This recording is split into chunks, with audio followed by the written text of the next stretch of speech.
সংস্কার এবং নতুন সংবিধানের দাবিতে আমাদের এই পথসভা, আমাদের এই পদযাত্রা সারা দেশব্যাপী চলবে। কারণ আমরা মনে করি এই মুহূর্তে দেশে দরকার বিচার আর সংস্কার। বিচার এবং সংস্কারের মধ্য দিয়েই আমাদেরকে গণতান্ত্রিক পরিবর্তনের দিকে যেতে হবে।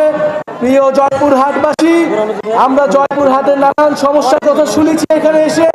ইনশাআল্লাহ জাতীয় নাগরিক পার্টির যে সকল নেতৃবৃন্দ রয়েছে তারা আপনাদের এই সকল সমস্যার সমাধানের জন্য কাজ করে যাবে।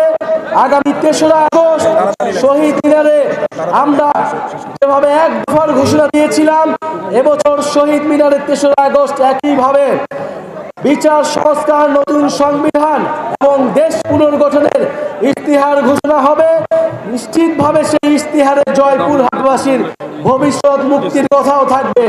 ইনশাআল্লাহ আপনাদের সাথে দেখা হবে শহীদ মিনারে, এবং তার আগ পর্যন্ত আপনারা জয়পুরহাটে চাঁদাবাজি, সন্ত্রাস, বৈষম্যহীন ভাবে একটি জয়পুরহাট গড়ে তুলুন। জাতীয় নাগরিক পার্টির সাথেই থাকুন। আজকে আমরা বিদায় নিচ্ছি, কিন্তু বন্ধুগণ আমরা আবার আসবো জয়পুরহাটবাসীর সাথে। আমাদের এই লড়াই ঐক্যবদ্ধভাবে আমরা এগিয়ে নিয়ে যাব। আসসালামু আলাইকুম।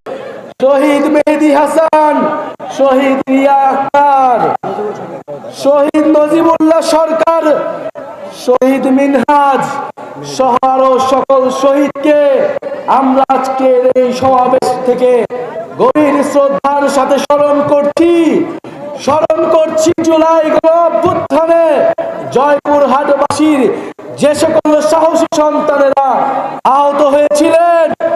আরো স্মরণ করছি আমাদের নারীরা, আমাদের আলেম সমাজ যারা এই জুলাই গণঅভ্যুত্থানে অংশগ্রহণ করেছিল, আমাদের শ্রমিকেরা যারা সবাই নেমে এসেছে এই স্বৈরাচার ফ্যাসিস্ট শেখ হাসিনা সরকারের পতনের দাবিতে।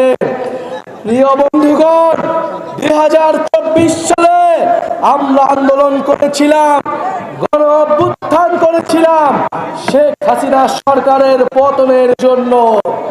আমাদের এবারের আন্দোলন, আমাদের এবারের কর্মসূচি নতুন দেশ গঠনের। কারণ আমরা বলেছিলাম শুধু শেখ হাসিনার পতন নয়, দেশের রাজনৈতিক ব্যবস্থার পরিবর্তন করতে হবে। শুধু ক্ষমতার পরিবর্তন নয়, শুধু দলের পরিবর্তন নয়, এই মাফিয়া দুর্নীতিবাদ সিস্টেমের পরিবর্তন করতে হবে। কিন্তু আমরা গত ১ বছরে সেই সিস্টেমের পরিবর্তন দেখতে পাইনি। আমরা এলাকায় এলাকায় এখনো চাঁদাবাজি দেখি, সন্ত্রাসী দেখি, মাফিয়া সিস্টেম দেখি। প্রিয় বন্ধুগণ, ২০২৪-এ